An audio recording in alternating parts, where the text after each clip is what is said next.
power of narrative is so strong.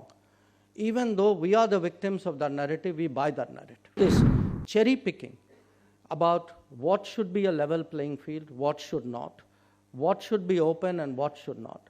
At the end of the day, it is all about freezing leads which countries have acquired. In the name of globalization, there are enormous concentrations that have been created. I think this is something which we need to reflect on, because sometimes the power of narrative is so strong. Even though we are the victims of that narrative, we buy that narrative. We are often convinced ourselves that we are naysayers, and very casually advocate at times, saying, you know, the entire world is out there, why are we holding out, it makes us look bad.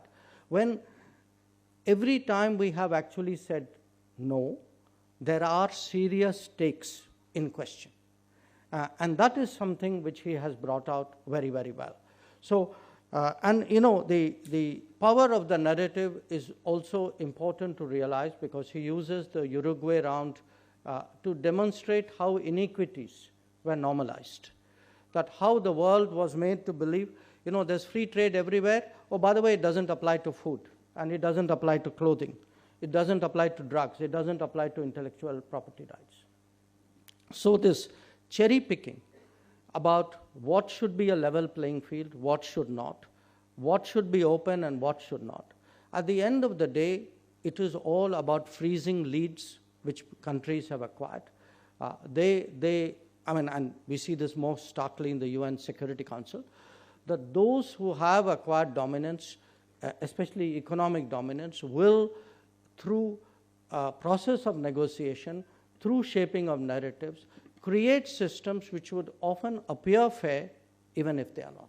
And I think that is something which comes through very powerful in his book.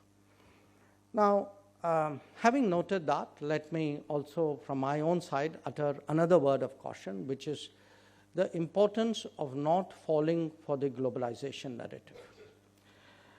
Because, again, a lot of our economic discussions seem to suggest that openness is good for the sake of openness.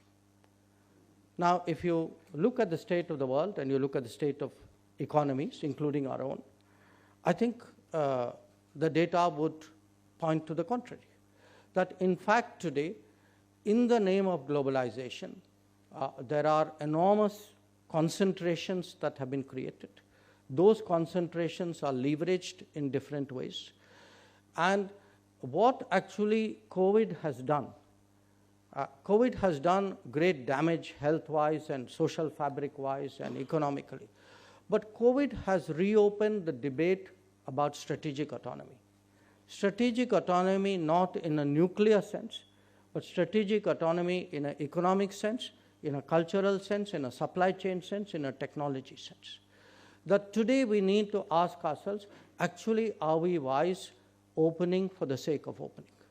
And I think that is very much a caution that the government has in its mind as we debate a lot of the free trade agreements and other regimes and other negotiations that we are looking at.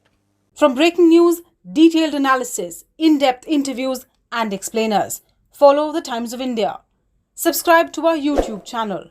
Don't forget to like our videos and hit the bell icon to stay updated with the latest.